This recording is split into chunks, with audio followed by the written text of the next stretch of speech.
to start, first we have to take jaggery and warm to hot milk. Pour it and rest it for 5 minutes. After 5 minutes, you can start melting it. You can also give it a few pulses in the microwave and then melt it completely. After melting, this is how it should look. The jaggery should completely dissolve in your milk. If there are fine little chunks, don't worry. They will get dissolved while baking. And now keep it aside.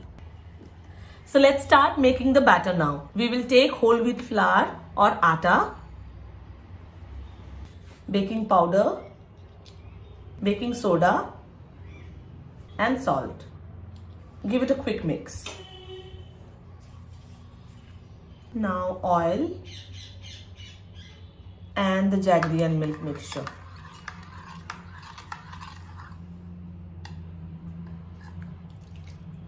Mix it gently using cut and fold method. Because it's anyways whole wheat flour, so please don't over mix it.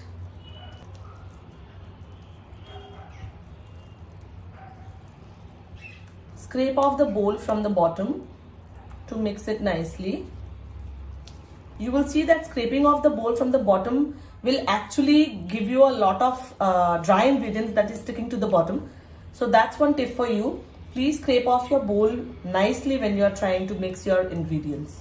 Once done, at this stage, you have to mix it using a hand mixer.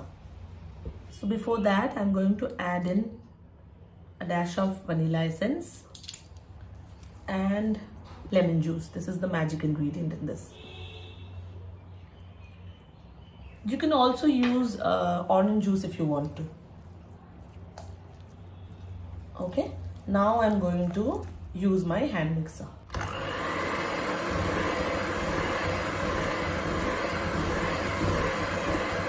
Look at the consistency of the batter, right?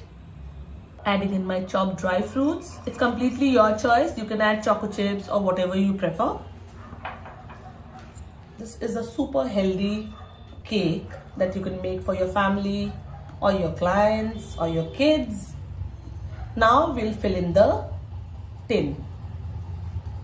I've filled in a 6-inch lined tin, and now you can generously top it up with chopped nuts, dry fruits, cherries, anything that you wish to, choco chips, whatever you wish to. Okay, that is going to give you a good yield. And it's ready to bake now.